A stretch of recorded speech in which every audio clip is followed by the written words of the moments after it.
Monsieur le ministre, merci pour cette interview. Pensez-vous que les États-Unis et la Russie sont actuellement en guerre? Je ne le dirai pas ainsi. De toute façon, ce n'est pas ce que nous voulons. Bien entendu, d'une manière générale, nous voudrions avoir des relations normales avec tous nos voisins, avec tous les pays, en particulier avec un grand pays comme les États-Unis. Le président Vladimir Poutine a exprimé à plusieurs reprises son respect pour le peuple américain, pour l'histoire américaine, pour ce qu'ont fait les Américains dans le monde. Et nous ne voyons aucune raison pour laquelle la Russie et les États-Unis ne pourraient pas coopérer pour le bien de l'univers.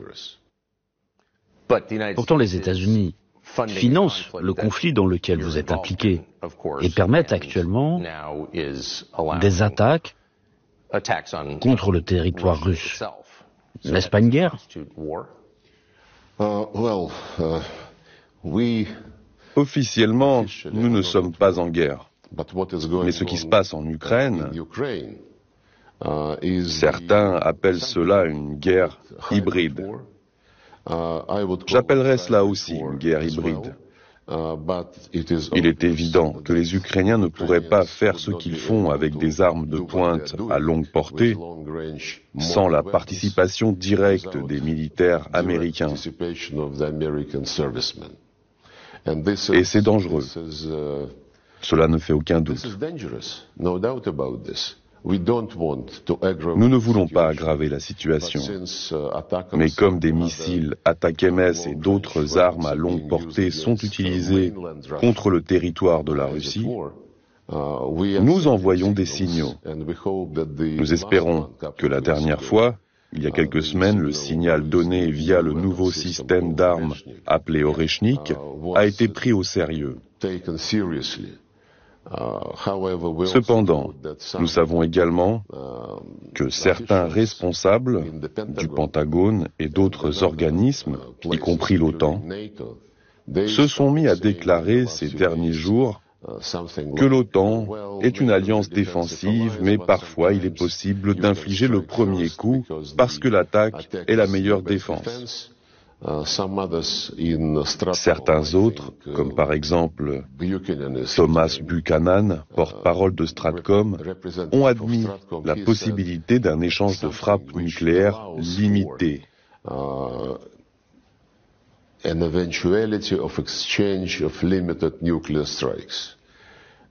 Ces menaces nous préoccupent beaucoup, car si elles correspondent à la logique récemment exprimée par l'Occident, qui ne croit pas que la Russie ait des lignes rouges. Ces lignes rouges ont été tracées mais ne cessent d'être repoussées encore et encore. C'est une erreur très grave. Voici ce que je voudrais dire en répondant à cette question. Ce n'est pas nous qui avons déclenché la guerre. Poutine a déclaré à plusieurs reprises que nous avions lancé une opération militaire spéciale pour mettre fin à la guerre menée par le régime de Kiev contre son propre peuple dans certaines régions du Donbass. Dans sa dernière déclaration, le président Poutine a clairement indiqué que nous étions prêts à toute évolution de la situation. Cependant, nous préférons résolument un règlement pacifique par voie de négociation sur la base du respect des intérêts légitimes de la sécurité de la Russie et sur celle du respect porté aux personnes qui vivent en Ukraine étant russes. Leurs droits fondamentaux, leurs droits linguistiques, leurs droits religieux ont été violés par une série de lois adoptées par le Parlement ukrainien. Cela a commencé bien avant le début de l'opération militaire spéciale. En 2017, une loi a été adoptée interdisant l'enseignement en russe, interdisant aux médias russes d'exercer en Ukraine, puis interdisant aux médias ukrainiens d'exercer en russe. Enfin, des mesures ont été prises pour mettre fin à toute activité culturelle en russe. Les livres russes ont été jetés des bibliothèques et détruits. La dernière loi a interdit l'Église orthodoxe canonique, l'Église orthodoxe ukrainienne. C'est très curieux que les Occidentaux disent vouloir régler ce conflit conformément à la Charte des Nations Unies et en respectant l'intégrité territoriale de l'Ukraine, et donc que la Russie doit retirer ses troupes. Le secrétaire général de l'ONU déclare la même chose. Récemment, son représentant a répété que le conflit devrait être réglé sur la base du droit international, de la Charte des Nations Unies, des résolutions de l'Assemblée générale, dans le respect de l'intégrité territoriale de l'Ukraine. C'est faux de s'exprimer ainsi, car si vous voulez respecter la Charte des Nations Unies, vous devez la respecter dans son intégralité. La Charte des Nations Unies stipule, entre autres, que tous les pays doivent respecter l'égalité entre les États et le droit des peuples à l'autodétermination. Ils ont également mentionné les résolutions de l'Assemblée générale des Nations unies. Et il est clair qu'ils font référence à une série de résolutions qui ont été adoptées depuis le début de l'opération militaire spéciale et qui exigent que la Russie soit condamnée et qu'elle se retire du territoire ukrainien désigné dans les frontières de 1991. Il existe pourtant d'autres résolutions de l'Assemblée générale des Nations unies qui n'ont pas été votées, mais qui étaient consensuelles, parmi lesquelles la déclaration sur les principes régissant les relations entre les États sur la base de la Charte. Elle stipule clairement que par consensus, tous doivent respecter l'intégralité territoriale des États dont les gouvernements respectent le droit des peuples à l'autodétermination et par conséquent représentent l'ensemble de la population vivant sur le territoire.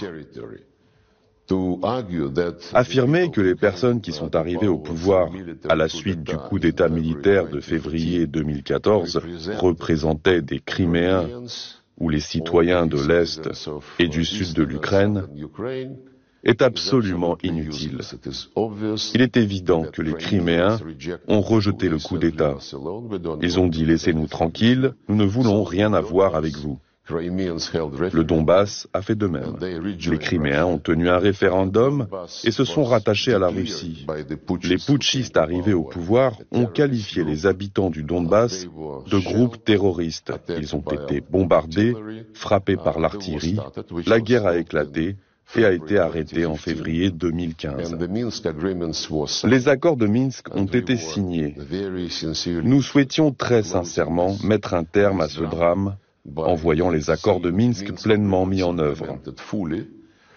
Ils ont été sabotés par le gouvernement mis en place après le coup d'État en Ukraine. Il lui a été demandé d'entamer un dialogue direct avec la population qui n'avait pas accepté le coup d'État.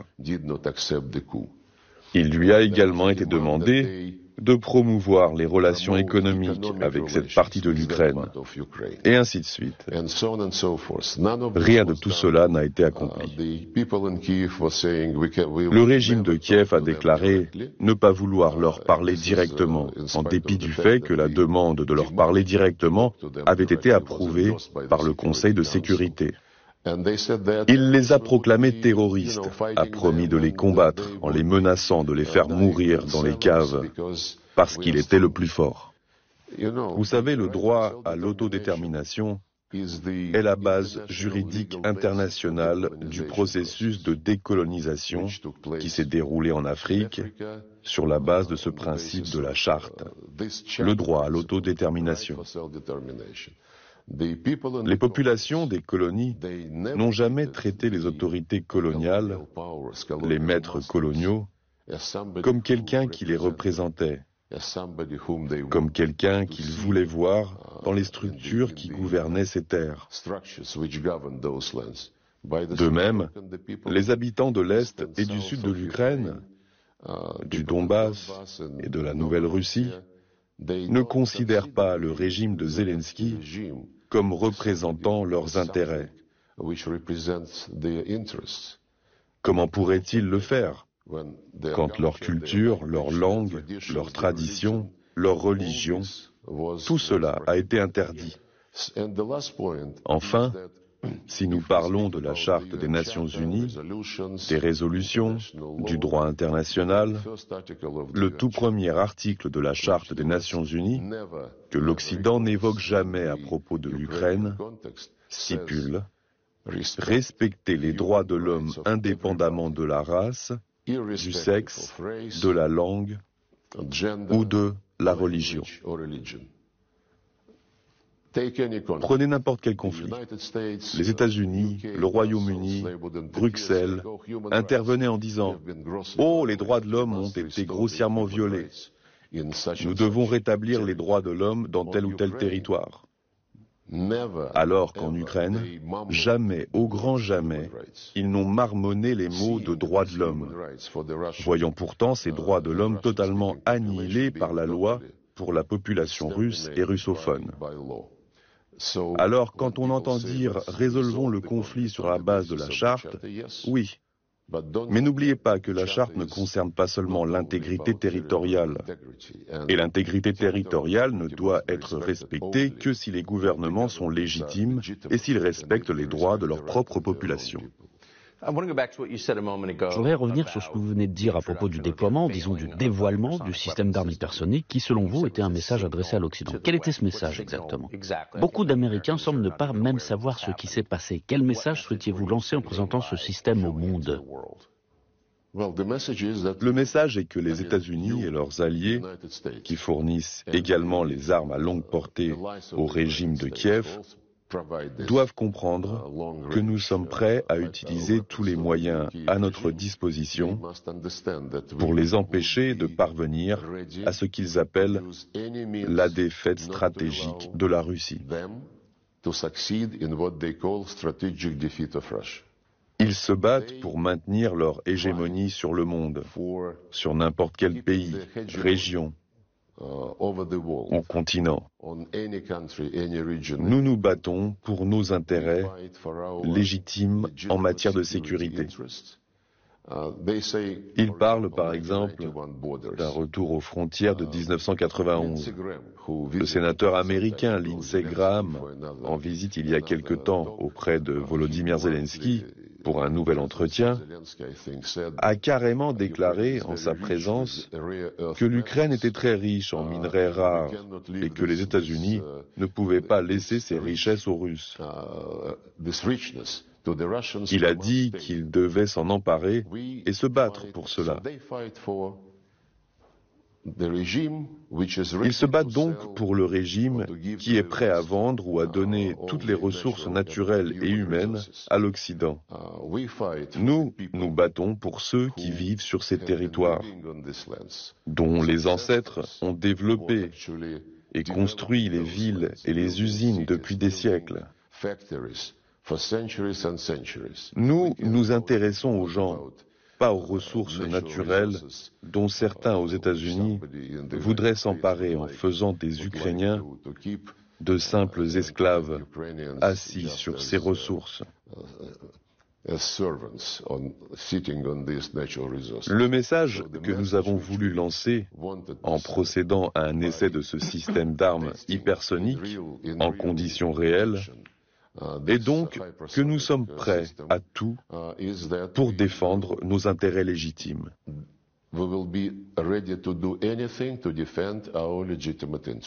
L'idée même d'une guerre avec les États-Unis, qui serait nucléaire, nous répugne. Notre doctrine militaire stipule qu'il est essentiel d'éviter une guerre nucléaire. C'est d'ailleurs nous qui avons proposé en janvier 2022 la déclaration conjointe des dirigeants des 5 pays membres permanents du Conseil de sécurité des Nations Unies, dans laquelle nous nous sommes engagés à faire tout notre possible pour éviter une confrontation entre nous en reconnaissant et en respectant les intérêts et les préoccupations de chacun en matière de sécurité. C'était notre initiative. En revanche, les pays occidentaux ont totalement méprisé les intérêts russes en matière de sécurité, en rejetant à peu près au même moment notre proposition de conclure un traité sur les garanties de sécurité pour la Russie et l'Ukraine dans le cadre de la coexistence et de la non-adhésion de l'Ukraine à l'OTAN ou à tout autre bloc militaire. En décembre 2021, la Russie a exposé ses préoccupations en matière de sécurité à l'Occident, à l'OTAN et aux États-Unis. Nous en avons discuté à plusieurs reprises, notamment lors de mon entretien avec Anthony Blinken à Genève en janvier 2022. Nos propositions ont été rejetées. Nous souhaitons donc écarter tout équivoque. Compte tenu des difficultés de compréhension dont font preuve certains à Washington, à Londres et à Bruxelles, nous leur enverrons de nouveaux messages s'ils ne tirent pas les conclusions qui s'imposent.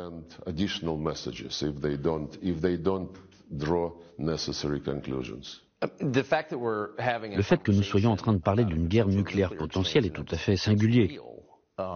Ce n'est pas quelque chose que j'aurais pensé voir au cours de ma vie. Cela mène à la question suivante. Existe-t-il un dialogue en coulisses entre la Russie et les États-Unis? Est-ce qu'il y a eu des contacts depuis ces 2 ans et demi? Est-ce qu'il y a des discussions en cours? Il existe plusieurs canaux de communication, mais surtout concernant l'échange de personnes détenues en Russie et aux États-Unis. Il y a eu plusieurs échanges.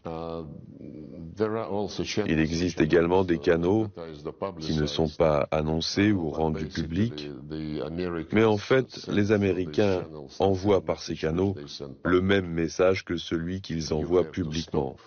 Vous devez vous arrêter, vous devez accepter la solution qui sera fondée sur les exigences et les volontés de l'Ukraine. Ils soutiennent cette formule de paix complètement insensée de Volodymyr Zelensky, qui a été récemment complété d'un plan de victoire.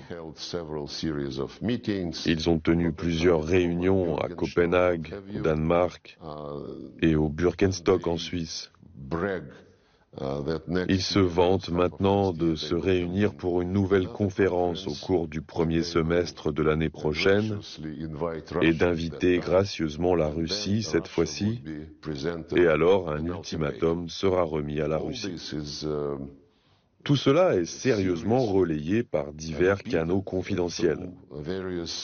Maintenant, nous entendons quelque chose de différent, comme les déclarations de Volodymyr Zelensky, qui affirme que nous pouvons nous arrêter sur la ligne de front actuelle.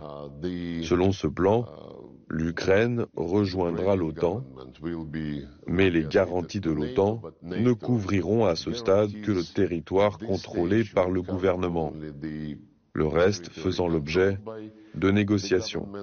Et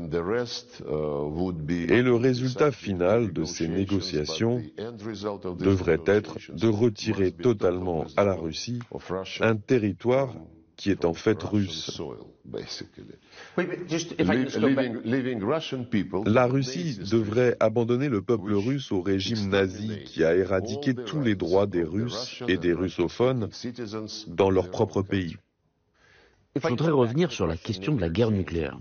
Est-ce qu'il n'existe aucun mécanisme permettant aux dirigeants russes et américains de se parler pour éviter le genre de malentendu qui pourrait faire des centaines de millions de victimes?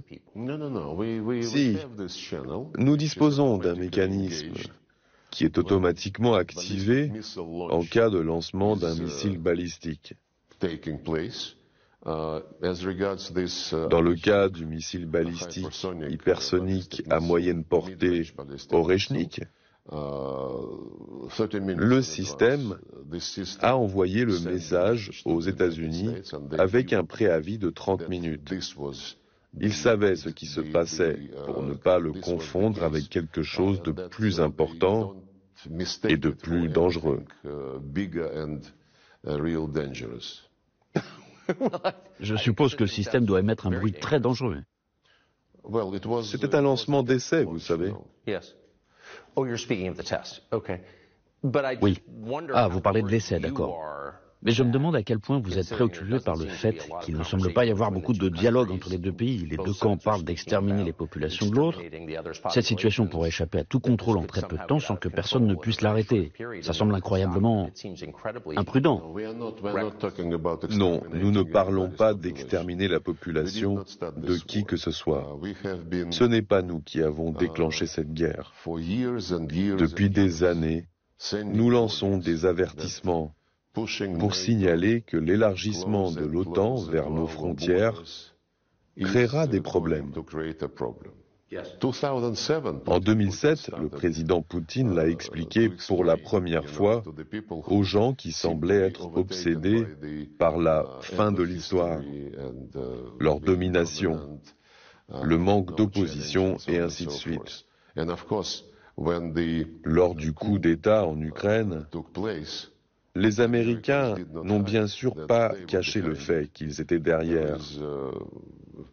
On peut voir une conversation entre Victoria Nuland et l'ambassadeur des États-Unis alors à Kiev, au cours de laquelle ils discutent des noms à inclure dans le nouveau gouvernement à la suite du coup d'État. Ils estimaient que les 5 milliards de dollars dépensés pour l'Ukraine seraient la garantie que tout se déroulerait comme le souhaitaient les Américains. Nous n'avons donc pas l'intention d'exterminer le peuple ukrainien. Pour le peuple russe, ce sont nos frères et sœurs. Combien de personnes ont été tuées pour l'instant, à votre avis, de chaque côté? Ce chiffre n'est pas rendu public par les autorités ukrainiennes. Zelensky a déclaré qu'il y avait beaucoup moins que 80 000 morts du côté ukrainien. Or, il existe un chiffre très fiable. En Palestine, l'opération israélienne, en réponse à l'attaque terroriste du 7 octobre, que nous avons condamnée, dure depuis 1 an. Cette opération a bien sûr pris la forme d'une punition collective, ce qui va également à l'encontre du droit international humanitaire. Donc, 1 an après le lancement de l'opération israélienne en Palestine, le nombre de civils palestiniens tués est évalué à 45 000.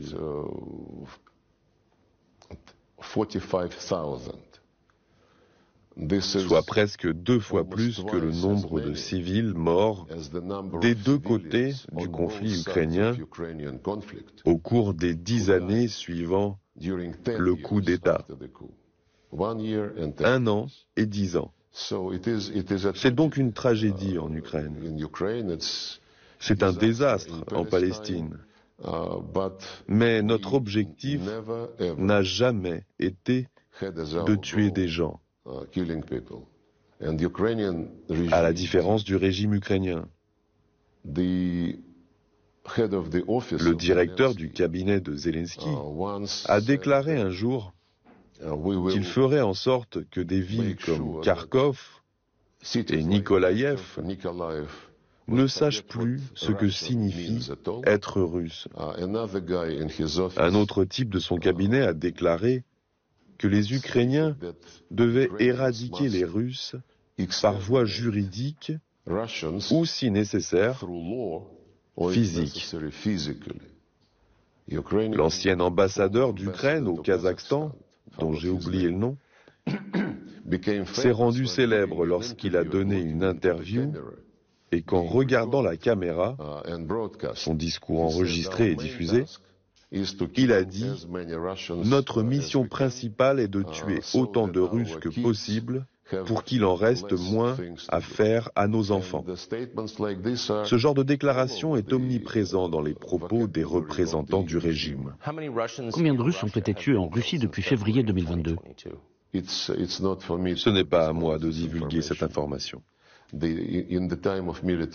En période d'opération militaire, des règles spéciales s'appliquent.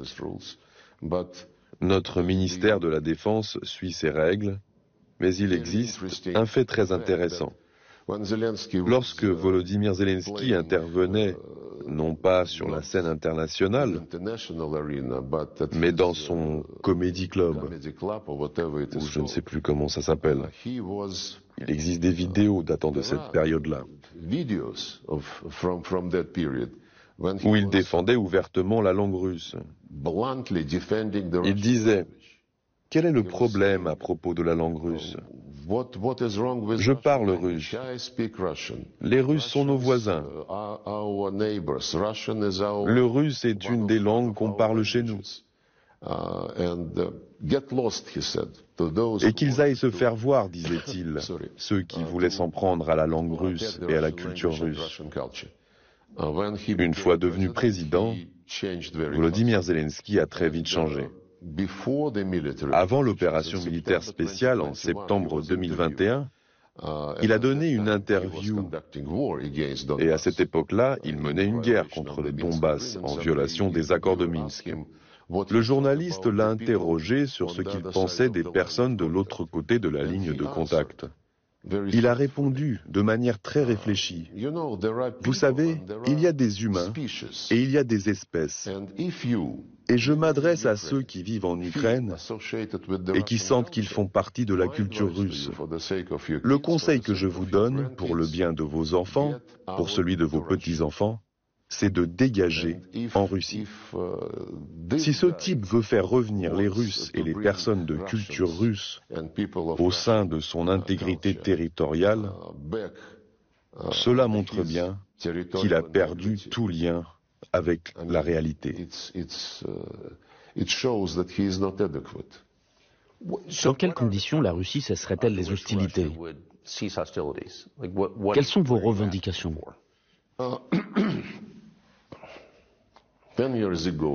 Il y a 10 ans, en février 2014, nous demandions seulement que l'accord conclu entre le président et l'opposition sur la formation d'un gouvernement d'unité nationale et la tenue d'élections anticipées soit appliqué. Cet accord avait été signé. Nous demandions à ce que cet accord soit appliqué. Ils étaient très impatients et agressifs. Et bien sûr, ils étaient poussés, je n'en ai pas le moindre doute, par les Américains. Parce que si Victoria Nuland et l'ambassadeur américain avaient validé la composition du gouvernement, alors pourquoi attendre 5 mois pour tenir les élections anticipées? La fois suivante où nous avons été favorables à quelque chose, c'était lors de la signature des accords de Minsk. J'y étais. Les négociations ont duré 17 heures. Il faut dire qu'à ce moment-là, la Crimée était déjà perdue. À la suite du référendum, et personne de ceux qui étaient présents à la réunion, y compris mon collègue John Kerry, personne en Occident ne se souciait de la Crimée. Tout le monde était concentré sur le Donbass. Les accords de Minsk prévoyaient l'intégrité territoriale de l'Ukraine sans la Crimée, la question n'a même pas été soulevée, et un statut particulier pour une toute petite partie du Donbass, non pour l'ensemble du Donbass, pas du tout pour la Nouvelle-Russie.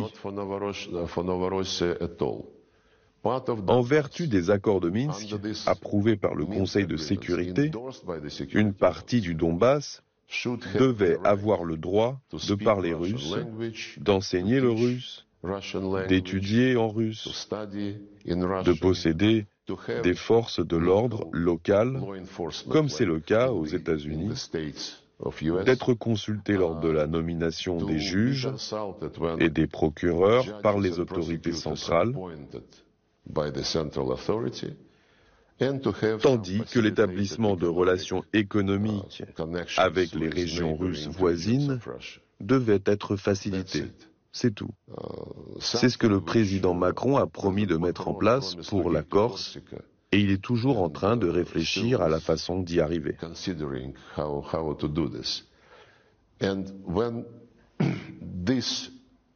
Ces accords ont été sabotés tout au long. D'abord par Petro Poroshenko, puis par Volodymyr Zelensky. D'ailleurs, tous deux ont accédé à la présidence en promettant la paix. Et tous les deux ont menti. Donc, lorsque ces accords de Minsk ont été sabotés, au point que nous avons assisté à des tentatives de prendre cette petite partie du Donbass par la force, c'est à ce moment-là que nous avons suggéré, comme le président Poutine l'a expliqué, ces garanties de sécurité à l'OTAN et aux États-Unis qui ont été rejetées.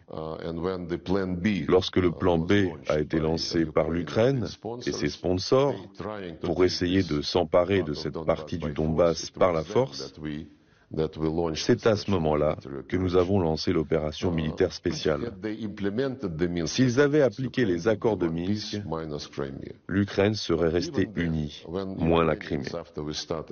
Même après le début de l'opération militaire spéciale, lorsque les Ukrainiens ont proposé des négociations, nous avons accepté. Il y a eu plusieurs étapes en Biélorussie, puis plus tard à Istanbul. À Istanbul, la délégation ukrainienne a posé un document sur la table en disant ceci. Voici les principes que nous sommes prêts à signer. Et nous avons accepté ces principes. Il s'agit des principes présentés à Minsk. Non, c'est ça. Les principes d'Istanbul, c'était en avril 2022. Ces principes étaient pas d'OTAN, mais des garanties de sécurité pour l'Ukraine qui seraient assurées collectivement avec la participation de la Russie. Et ces garanties de sécurité ne concernaient ni la Crimée, ni l'Est de l'Ukraine. C'était leur proposition. Et elle a été paraphée. Le chef de la délégation ukrainienne à Istanbul, qui est aujourd'hui le président du groupe parlementaire de Volodymyr Zelensky, a récemment confirmé dans une interview publiée il y a quelques mois que c'était bien le cas. Sur la base de ces principes, nous étions prêts à signer le projet de traité.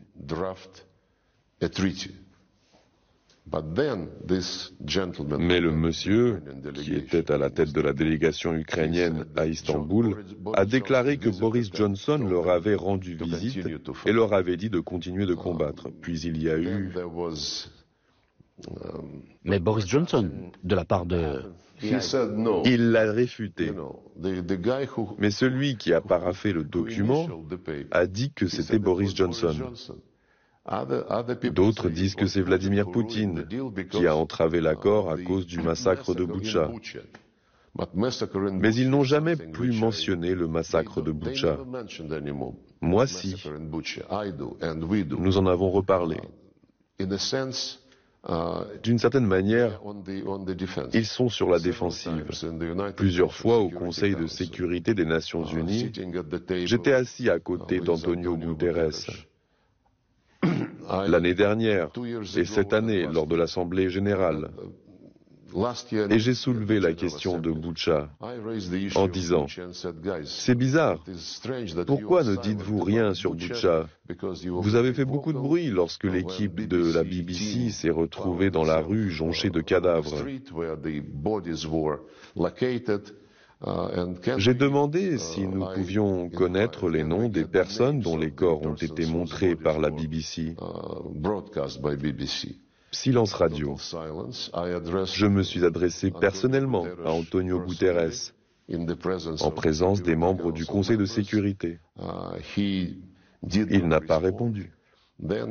Puis en septembre dernier, lors de ma conférence de presse à New York, après la fin de l'Assemblée générale, je me suis adressé aux journalistes en demandant « Les gars, vous êtes journalistes, n'est-ce pas? Vous n'êtes peut-être pas des journalistes d'investigation, mais normalement, les journalistes aiment découvrir la vérité. » Et l'affaire de Boutcha, qui à l'époque avait été reprise par tous les médias pour condamner la Russie, n'intéresse plus personne aujourd'hui, ni les hommes politiques, ni les fonctionnaires des Nations Unies, ni même les journalistes. Je leur ai demandé en septembre, je les ai priés en tant que professionnels, d'essayer d'obtenir les noms des personnes dont les corps ont été montrés à Boutcha. Aucune réponse. Tout comme nous n'avons aucune réponse au sujet des résultats des examens médicaux d'Alexei Navalny, qui est décédé récemment, mais qui avait été soigné en Allemagne à l'automne 2020, lorsqu'il a fait un malaise dans un avion survolant la Russie. L'avion a atterri. Il a été pris en charge par des médecins russes en Sibérie. Puis les Allemands ont voulu le récupérer.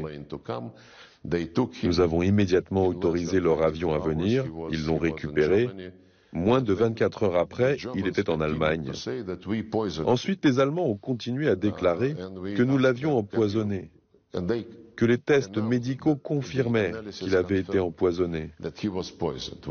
Nous avons demandé qu'on nous présente les résultats des examens médicaux. Ils ont refusé en disant qu'ils les transféreraient à l'Organisation pour l'interdiction des armes chimiques. Nous nous sommes adressés à cette organisation dont nous sommes membres et nous avons demandé à ce qu'on nous montre les résultats, puisqu'il s'agissait d'un citoyen russe et que nous étions accusés de l'avoir empoisonné. Ils nous ont répondu que les Allemands leur avaient dit de ne pas nous les donner. Ils n'ont rien trouvé à l'hôpital civil. Et l'annonce qu'il avait été empoisonné a été faite après qu'il a été soigné à l'hôpital militaire de la Bundeswehr. Il semble donc que ce secret... Comment Navalny est-il mort alors? Il est mort en purgeance à peine en Russie. D'après les rapports, il ne se sentait pas bien de temps en temps. C'est une autre raison pour laquelle nous avons continué à demander aux Allemands s'ils pouvaient nous montrer les résultats des analyses, parce que nous n'avons pas détecté ce qu'eux avaient détecté. Je ne sais pas ce qu'ils lui ont fait. Ce que les Allemands lui ont fait? Oui, parce qu'ils ne l'ont expliqué à personne, y compris à nous. Peut-être qu'ils l'ont expliqué aux Américains. Peut-être que c'est crédible. Mais ils ne nous ont jamais raconté comment ils l'avaient soigné, ce qu'ils avaient détecté et quelles méthodes ils avaient utilisées. De quoi pensez-vous qu'il est mort? Je ne suis pas médecin. Mais pour pouvoir faire des suppositions, il faut des informations, même pour des médecins. Et s'il a été emmené en Allemagne pour être soigné après avoir été empoisonné, les résultats de ces analyses ne peuvent pas être secrets. Nous n'avons toujours rien de crédible sur le sort de la famille Skripal, de Sergei Skripal et de sa fille. Les informations ne nous sont pas fournies. Il est citoyen russe. Elle est citoyenne russe. Nous avons tous les droits d'obtenir des informations, conformément aux conventions dont le Royaume-Uni est partie. Pourquoi pensez-vous que Boris Johnson, l'ancien Premier ministre britannique, aurait arrêté le processus de paix à Istanbul? Pour le compte de qui a-t-il fait ça? Nous nous sommes rencontrés plusieurs fois. Et je ne serais pas étonné qu'il ait été guidé par un souhait immédiat ou bien par une stratégie à long terme. Il n'est pas très prévisible. Alors, à votre avis, a-t-il agi pour le compte du gouvernement américain, pour le compte de l'administration Biden, ou bien agissait-il de son propre chef?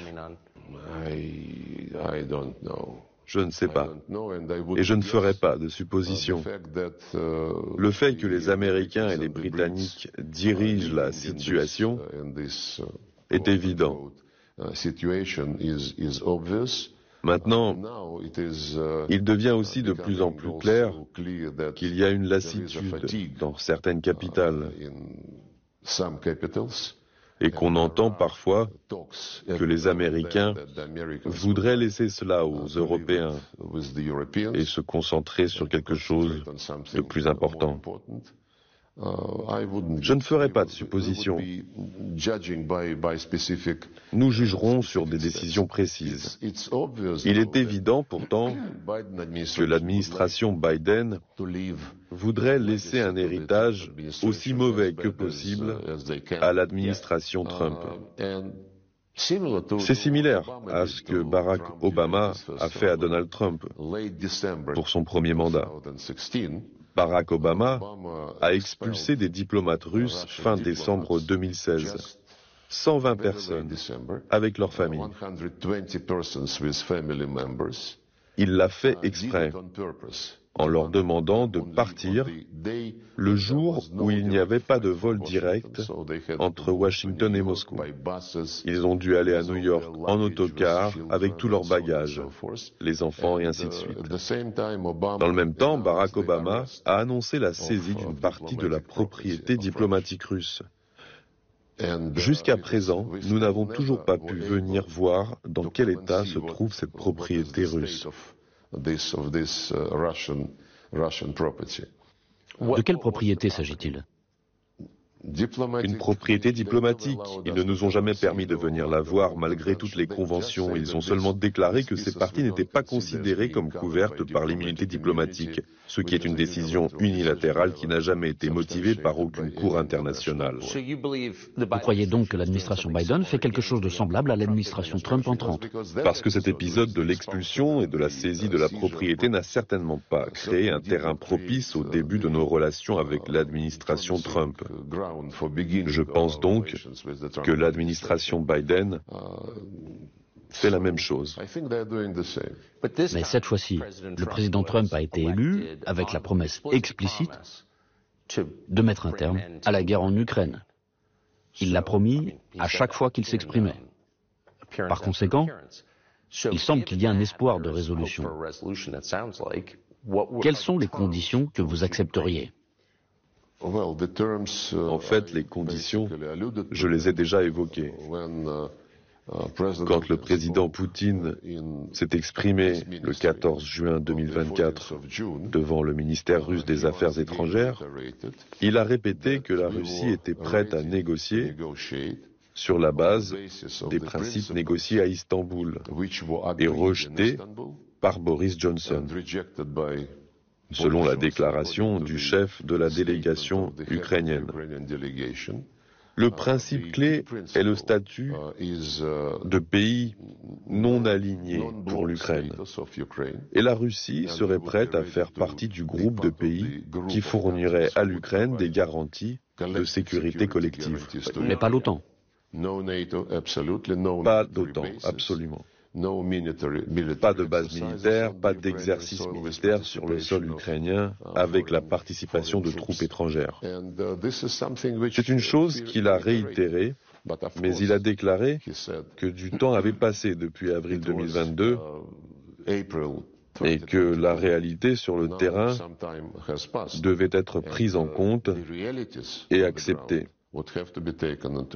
Cette réalité sur le terrain, ce n'est pas seulement la ligne de front, mais aussi les amendements apportés à la Constitution russe après qu'un référendum a eu lieu dans les républiques de Donetsk et de Lugansk, ainsi que dans les régions de Kherson et de Zaporogie. Selon la Constitution russe, ces entités font désormais partie de la Fédération de Russie, et c'est une réalité. Nous ne pouvons bien sûr pas tolérer non plus un accord qui maintiendrait une législation interdisant la langue russe, les médias russes, la culture russe et l'Église orthodoxe ukrainienne, parce que c'est une violation des obligations de l'Ukraine envers la Charte des Nations Unies. Et quelque chose doit être fait en la matière.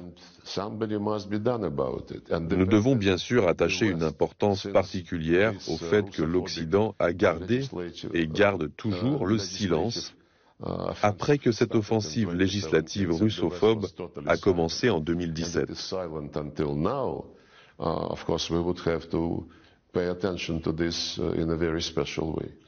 La levée des sanctions contre la Russie serait-elle une condition ? Vous savez, je dirais que beaucoup de Russes voudraient probablement que cela soit une condition. Mais plus nous vivons sous les sanctions, plus nous comprenons qu'il vaut mieux compter sur soi-même et développer des mécanismes, des plateformes pour la coopération avec les pays normaux, qui ne sont pas hostiles envers nous et qui ne mélangent pas les intérêts économiques et la politique. Nous avons beaucoup appris après le déclenchement des sanctions. Elles ont commencé sous le président Obama et se sont poursuivies en prenant une grande ampleur lors du premier mandat de Donald Trump. Et ces sanctions, sous l'administration Biden, ont été absolument sans précédent. Mais ce qui ne tue pas rend plus fort. Ils ne pourront jamais nous tuer. Alors, ils nous rendent plus forts. Ils poussent la Russie vers l'Orient. Et je pense que les mêmes responsables politiques à Washington se demandaient, il y a 20 ans, pourquoi ne pas intégrer la Russie dans un bloc occidental pour contrebalancer en quelque sorte la montée en puissance de l'Orient. Mais ça ne semble pas être le cas. À votre avis, c'est toujours possible? Je ne pense pas. Lors de son récent discours au club de Valdai, devant des politologues et des experts, le président Poutine a déclaré que nous ne reviendrions jamais à la situation du début de 2022. C'est là qu'il s'est rendu compte, pour lui-même apparemment, et pas seulement pour lui, mais il en a parlé publiquement, que toutes les tentatives d'être sur un pied d'égalité avec l'Occident avaient échoué. Cela a commencé après la chute de l'Union soviétique. Il y avait une euphorie. Nous faisons désormais partie du monde libéral, du monde démocratique. C'est la fin de l'histoire. Mais très vite, la plupart des Russes ont compris que dans les années 1990, nous étions traités au mieux comme un partenaire junior. Peut-être même pas comme un partenaire, mais comme un endroit où l'Occident pouvait organiser les choses à sa guise, conclure des accords avec des oligarques et acheter des ressources et des actifs. Et puis les Américains ont probablement décidé qu'ils avaient la Russie dans leur poche. Boris Yeltsin et Bill Clinton, des copains qui rigolaient et plaisantaient. Mais même à la fin de son mandat, Yeltsin a commencé à comprendre que ce n'était pas ce qu'il voulait pour la Russie. Et je pense que cela était très évident lorsqu'il a nommé Vladimir Poutine Premier ministre, qu'il a quitté le pouvoir plus tôt que prévu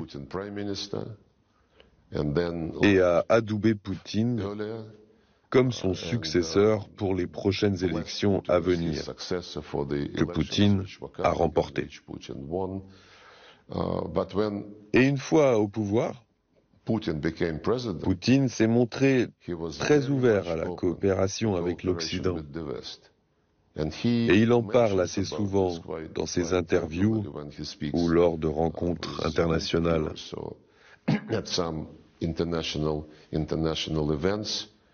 J'étais présent lorsqu'il s'est entretenu avec George W. Bush et Barack Obama. George Bush Jr. with Obama.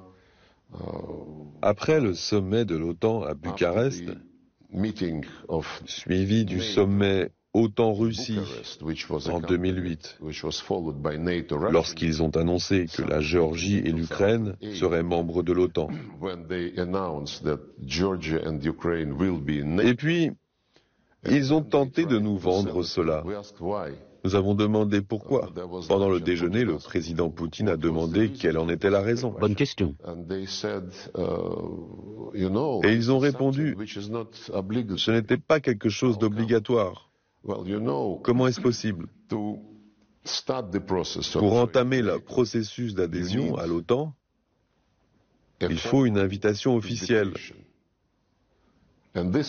Et c'est un slogan. L'Ukraine et la Géorgie seront dans l'OTAN.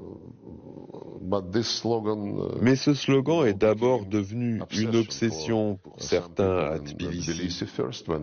Lorsque Mikhail Saakashvili a perdu la raison et a commencé une guerre contre son propre peuple, sous la protection de la mission de l'OSCE, avec des forces russes de maintien de la paix sur le terrain. Et le fait que c'est lui qui a déclenché cela a été confirmé par l'enquête de l'Union européenne, qui a conclu qu'il avait donné l'ordre de commencer. Quant aux Ukrainiens, il leur a fallu un peu plus de temps. Ils cultivaient ce sentiment pro-occidental. En fait, le sentiment pro-occidental n'est pas mauvais en soi.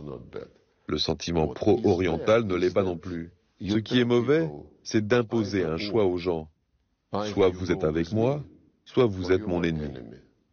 Que s'est-il passé avant le coup d'État en Ukraine? En 2013, le président ukrainien, Yanukovych, a négocié avec l'Union européenne un accord d'association qui annulait les droits de douane sur la plupart des produits ukrainiens destinés à l'Union européenne et vice-versa. À un moment donné, lors de rencontres avec ses homologues russes, nous lui avions dit que l'Ukraine faisait partie de la zone de libre-échange de la communauté des États indépendants et qu'il n'y avait donc pas de droit de douane. Et que nous, la Russie, avions négocié un accord avec l'Organisation mondiale du commerce 15 ou 17 ans auparavant, principalement parce que nous commercions avec l'Union européenne. Nous avions obtenu une protection pour un grand nombre de nos secteurs, dont l'agriculture. Nous avons expliqué aux Ukrainiens que s'ils commençaient avec l'UE sans droit de douane, nous devrions protéger notre frontière douanière avec l'Ukraine. Sans quoi les produits européens, à droit nul, inonderaient le marché et nuiraient aux secteurs que nous avions essayé de protéger et pour lesquels nous avions obtenu une protection. Le président ukrainien Yanukovych a alors convoqué ses experts qui lui ont dit que ce ne serait pas bien d'ouvrir la frontière douanière avec l'Union européenne, mais de la fermer avec la Russie. Ils allaient surveiller ce qui arriverait pour que le marché russe ne soit pas affecté. En novembre 2013, il a donc annoncé qu'il ne pouvait pas signer l'accord immédiatement. Et il a demandé à l'Union européenne de le reporter à l'année suivante, ce qui a été l'élément déclencheur de Maïdan, qui s'est terminé par le coup d'État. Pour eux, c'était soit eux, soit nous. En fait, le premier coup d'État a eu lieu en 2004, lorsque Yanukovych a remporté la présidence après le second tour des élections. L'Occident s'est soulevé et a fait pression sur la Cour constitutionnelle de l'Ukraine pour quel statut qu'il devait y avoir un troisième tour. Selon la constitution de l'Ukraine, il ne peut y avoir que 2 tours. Mais sous la pression de l'Occident, la Cour constitutionnelle a violé la Constitution une première fois. Un candidat pro-européen a été élu. À l'époque, alors que tout cela se déroulait et bouillonnait, les dirigeants européens déclaraient publiquement que les Ukrainiens devaient choisir s'ils étaient avec eux ou avec la Russie. C'est trop, ces ultimatums. Mais c'est ça, la façon dont de grands pays se comportent. Je veux dire, il y a certaines orbites. Maintenant, ce sont les BRICS contre l'OTAN et les États-Unis contre la Chine. Après ce que vous avez dit, on dirait que l'alliance russo-chinoise est durable. En fait, nous sommes voisins et la géographie est très importante ici. Mais vous êtes également voisins avec l'Europe occidentale, vous en faites partie même. Bon, il y a l'Ukraine entre nous et l'Europe occidentale cherche à s'approcher de nos frontières. La décision de déployer des bases navales britanniques dans la mer d'Azov a été discutée d'une manière presque publique. La Crimée était dans le collimateur. Ils rêvent de créer une base de l'OTAN en Crimée, et ainsi de suite. Nous avons été très amis avec la Finlande, par exemple. Du jour au lendemain, les Finlandais sont revenus aux premières années de la préparation de la Seconde Guerre mondiale, lorsqu'ils étaient les meilleurs alliés d'Hitler. Et toute cette neutralité, toute cette amitié, les sorties au sauna ensemble, le hockey, tout cela a disparu du jour au lendemain. Alors c'est peut-être ce qu'ils avaient au fond du cœur et que la neutralité et les mondanités leur pesaient. Je n'en sais rien. Ils sont furieux à cause de la guerre d'hiver. C'est tout à fait possible. Pouvez-vous mener des négociations avec Zelensky? Vous avez souligné que son mandat avait expiré. Il n'est plus le président démocratiquement élu de l'Ukraine. Le considérez-vous donc comme un partenaire approprié pour des négociations? Le président Poutine a également abordé cette question à plusieurs reprises. En septembre 2022, durant la première année de l'opération militaire spéciale, Volodymyr Zelensky, convaincu qu'il dicterait les conditions de la situation à l'Occident, a signé un décret interdisant toute négociation avec le gouvernement de Poutine. Lors des événements qui ont suivi cet épisode, la question a été posée au président Vladimir Poutine de savoir pourquoi la Russie n'était pas prête à négocier. Il a répondu qu'il ne fallait pas tout mélanger. Nous sommes prêts à négocier dès demain si cela se fait sur la base de l'équilibre des intérêts. Mais Volodymyr Zelensky a signé ce décret interdisant les négociations. Pour commencer, pourquoi ne pas lui dire de l'annuler ouvertement? Ce serait le signal montrant qu'il veut des négociations. Au lieu de ça, Volodymyr Zelensky a inventé sa formule de paix, complétée par la suite par son plan de victoire. On sait ce qu'ils disent lors des rencontres avec les ambassadeurs de l'Union européenne et dans d'autres formats. Ils disent « pas d'accord si ce n'est pas à nos conditions ».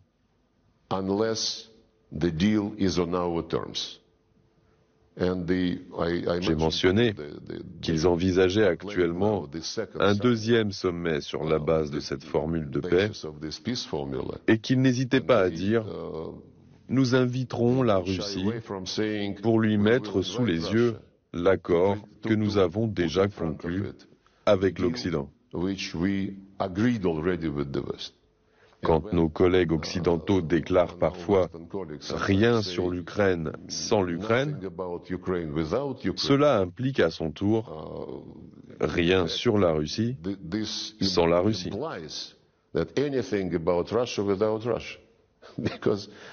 C'est qu'ils discutent des conditions que nous devons accepter. D'ailleurs, Il y a peu, ils ont déjà violé implicitement le concept de rien sur l'Ukraine sans l'Ukraine. Il y a des signaux, il y a des messages. Ils connaissent notre position. Nous ne jouons pas un double jeu. Ce que le président Poutine a annoncé est l'objectif de notre opération. C'est clair, c'est totalement conforme à la Charte des Nations Unies.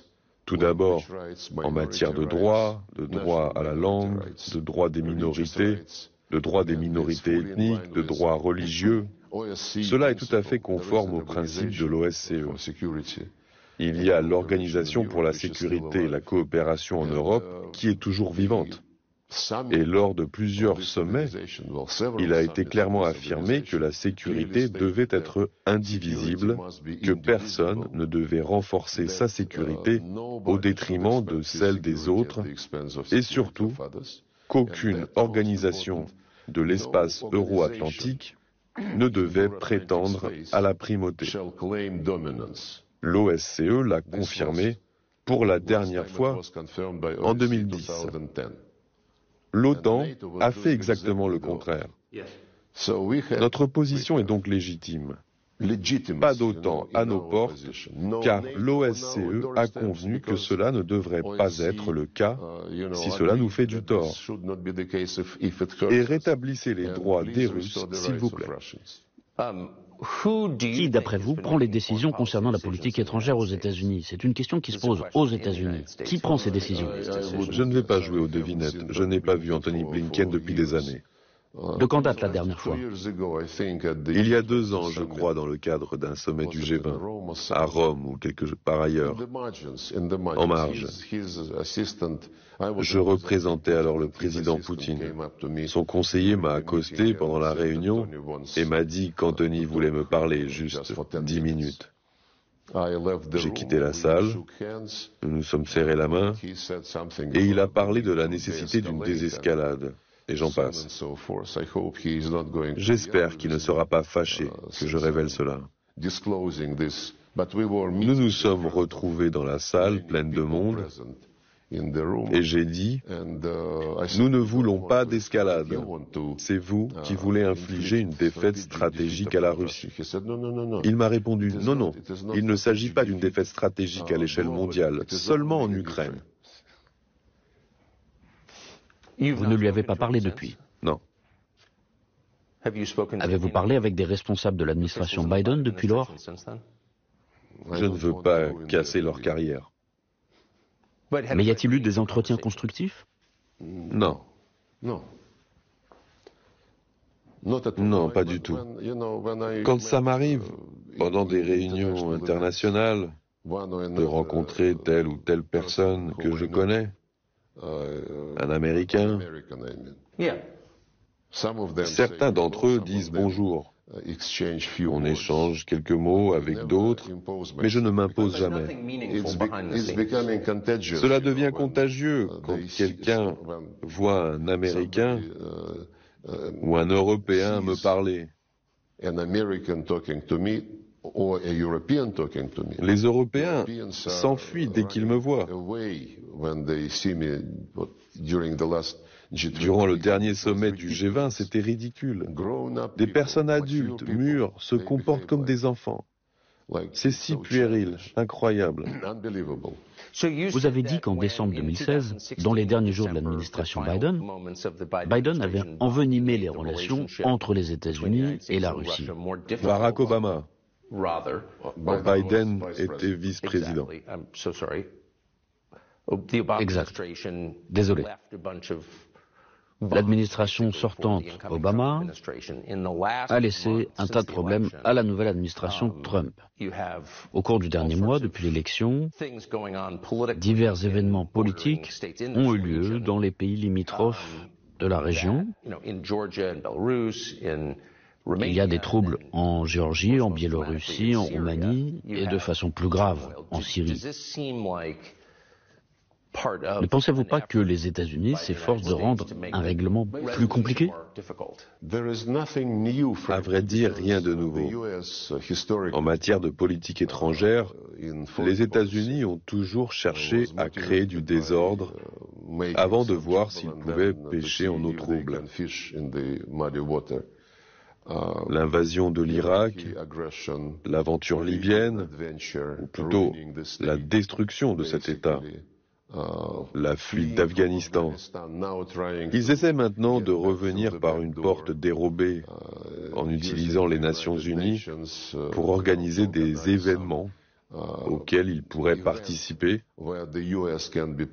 alors qu'ils ont laissé l'Afghanistan dans un état déplorable, qu'ils ont gelé l'argent afghan et ne veulent pas le rendre.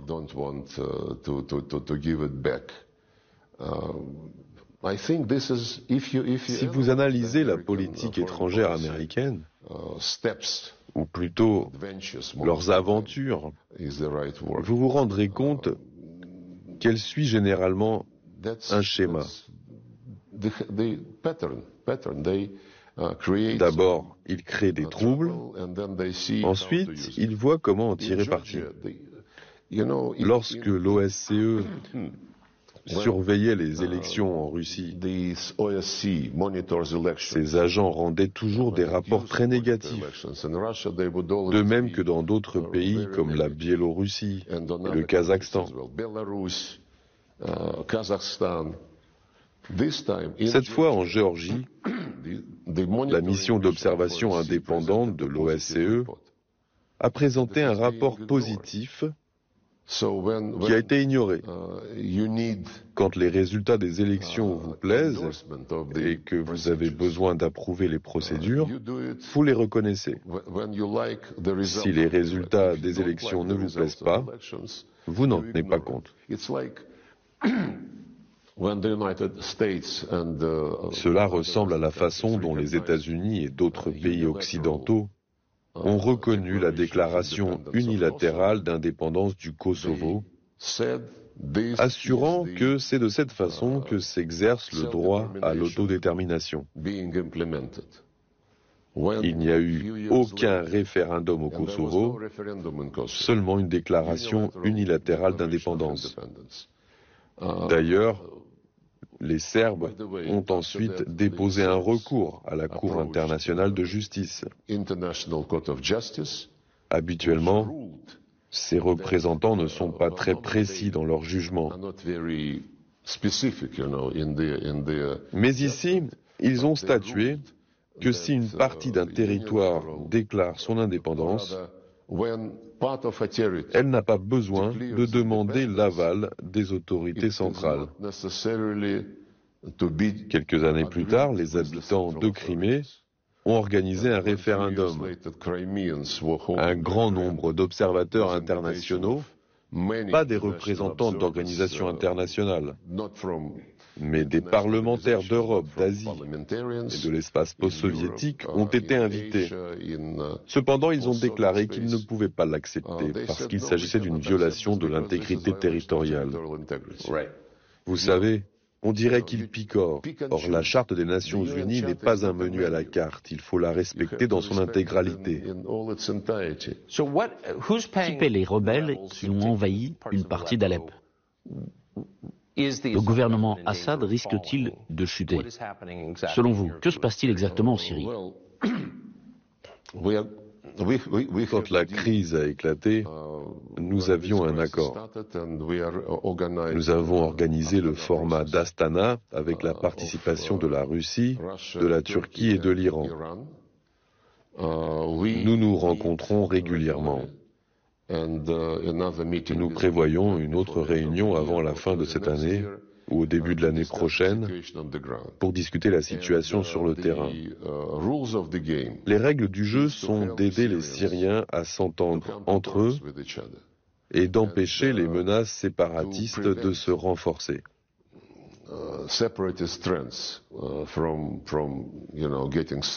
C'est en fait ce que font les États-Unis dans l'est de la Syrie, en soutenant certains séparatistes kurdes, tout en utilisant les revenus du pétrole et des céréales, des ressources qu'ils accaparent.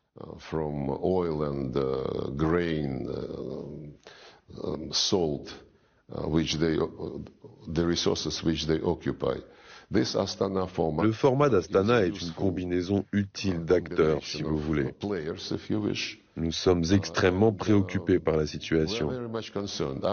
À la suite des récents événements d'Alep et des environs, je me suis entretenu avec le ministre turc des Affaires étrangères et avec mon homologue iranien.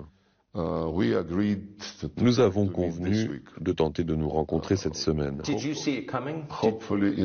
J'espère que nous pourrons nous rencontrer à Doha, en marge d'un forum international. Nous voudrions discuter de la nécessité de revenir à un strict respect des accords sur la région d'Idleb, car la zone démilitarisée d'Idleb est l'endroit d'où sont partis les terroristes pour prendre Alep. Les accords conclus en 2019 et 2020 ont permis à nos partenaires turcs d'établir un contrôle sur la zone démilitarisée d'Idleb et de séparer Hayat Tahrir al-Sham, anciennement Jabhat al-Nusra, de l'opposition non terroriste qui coopère avec la Turquie. Un autre accord portait sur l'ouverture de l'autoroute M5 entre Damas et Alep, qui est maintenant totalement contrôlée par les terroristes. En tant que ministre des Affaires étrangères, nous aimerions discuter de la situation. J'espère que nous pourrons le faire vendredi prochain. Les militaires et les responsables de la sécurité des trois pays sont en contact. Mais qui soutient les groupes islamistes terroristes dont vous venez de parler? Nous avons des informations à ce sujet. Nous voudrions discuter avec tous nos partenaires de la manière de couper les canaux de financement et d'armement.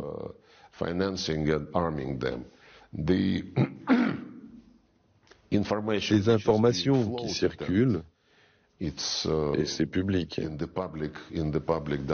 mentionnent entre autres les Américains et les Britanniques.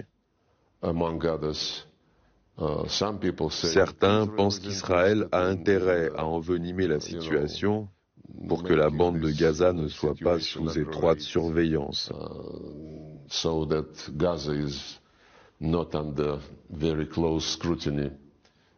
C'est un jeu compliqué impliquant de nombreux acteurs. J'espère que le cadre que nous avons prévu cette semaine contribuera à stabiliser la situation. Que pensez-vous de Donald Trump? Je l'ai rencontré à plusieurs reprises pendant ses réunions avec le président Poutine. Il m'a aussi reçu 2 fois au bureau ovale quand je suis venu pour des négociations bilatérales. Je pense que c'est quelqu'un de très fort, quelqu'un qui veut obtenir des résultats, qui n'aime pas remettre les choses à plus tard.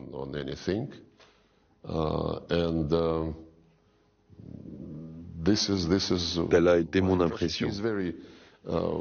Il est très amical pendant la discussion.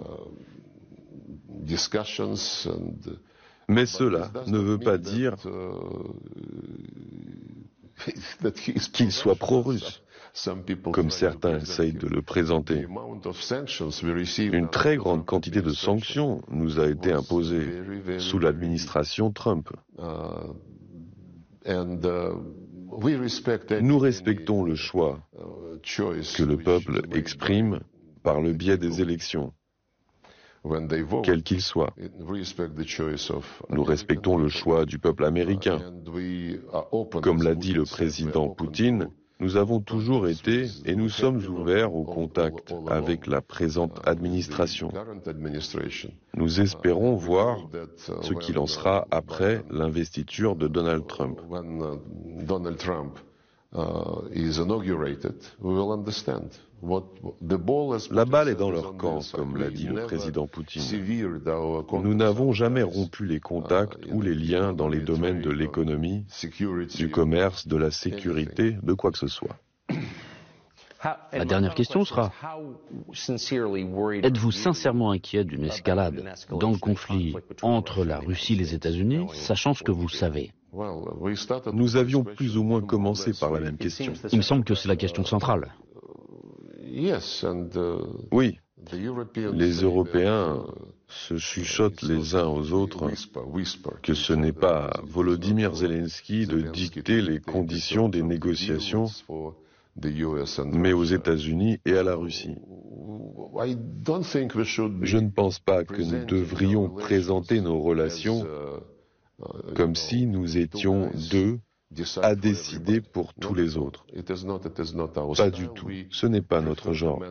Nous préférons agir suivant les méthodes éprouvées au sein des BRICS, de l'Organisation de coopération de Shanghai, où le principe d'égalité souveraine des États, énoncé par la Charte des Nations Unies, est vraiment respecté. Les États-Unis n'ont pas l'habitude de respecter l'égalité souveraine des États. Par exemple, les États-Unis déclarent qu'ils ne peuvent pas permettre à la Russie de gagner contre l'Ukraine parce que cela saperait l'ordre basé sur les règles. Or, l'ordre basé sur les règles, c'est la domination américaine. L'OTAN, au moins sous l'administration Biden, tient d'ailleurs maintenant à l'œil l'ensemble du continent eurasiatique. Les stratégies indo-pacifiques, la mer de Chine méridionale, la mer de Chine orientale figurent déjà à l'agenda de l'OTAN. L'OTAN y déplace ses structures. Il y a l'AUKUS. Ils mettent en place ce qu'ils appellent le Quatuor Indo-Pacifique. Japon, Australie, Nouvelle-Zélande, Corée du Sud. Les États-Unis, la Corée du Sud et le Japon sont en train d'établir une alliance militaire dotée d'éléments nucléaires. Stoltenberg, l'ancien secrétaire général de l'OTAN, a déclaré l'an dernier, après le sommet, que la sécurité atlantique était inséparable de la sécurité indo-pacifique. Quand on lui a demandé si cela signifiait que l'alliance dépassait le cadre de la défense territoriale, il a répondu que non, qu'elle ne dépassait pas le cadre de la défense territoriale, mais que pour défendre leur territoire, les Occidentaux devaient être présents là-bas. Cet élément de préemption est de plus en plus fréquent. Nous ne voulons la guerre avec personne. Comme je l'ai dit, les 5 puissances nucléaires ont déclaré au plus haut niveau, en janvier 2022, que nous ne voulions pas de confrontation entre nous et que nous devions respecter les intérêts et les préoccupations des uns et des autres dans le domaine de la sécurité. Nous avons aussi déclaré qu'il ne pouvait y avoir de vainqueur dans une guerre nucléaire et que, par conséquent, une guerre nucléaire n'était pas possible. La même chose a été redite au niveau bilatéral entre la Russie et les États-Unis lors de la rencontre entre Poutine et Biden à Genève en juin 2021. Ils ont en fait réitéré la déclaration des présidents Reagan et Gorbatchev de 1987, non à la guerre nucléaire. C'est dans notre intérêt vital et nous espérons que cela relève aussi des intérêts vitaux des États-Unis.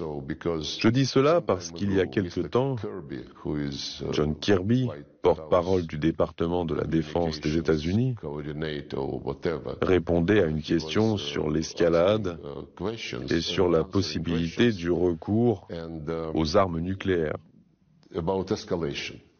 And about possibility of nuclear weapons being employed. And il a dit, oh non, nous ne voulons pas d'escalade parce que si elle impliquait des éléments nucléaires, nos alliés européens en souffriraient. Ce qui veut dire que même en pensée, il exclut l'idée que les États-Unis puissent être touchés. C'est quelque chose qui rend la situation un peu risquée. Si cette mentalité prévalait, cela pourrait entraîner des prises de décision irréfléchies.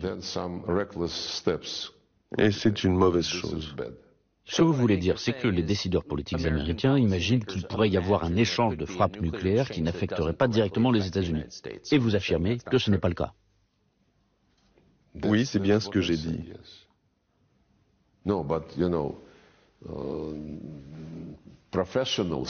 Les experts de la dissuasion nucléaire savent très bien que c'est un jeu très dangereux. Parler d'échanges limités de frappes nucléaires est une invitation à un désastre dont nous ne voulons pas. Mr. Lavrov, thank you very much. Thank you.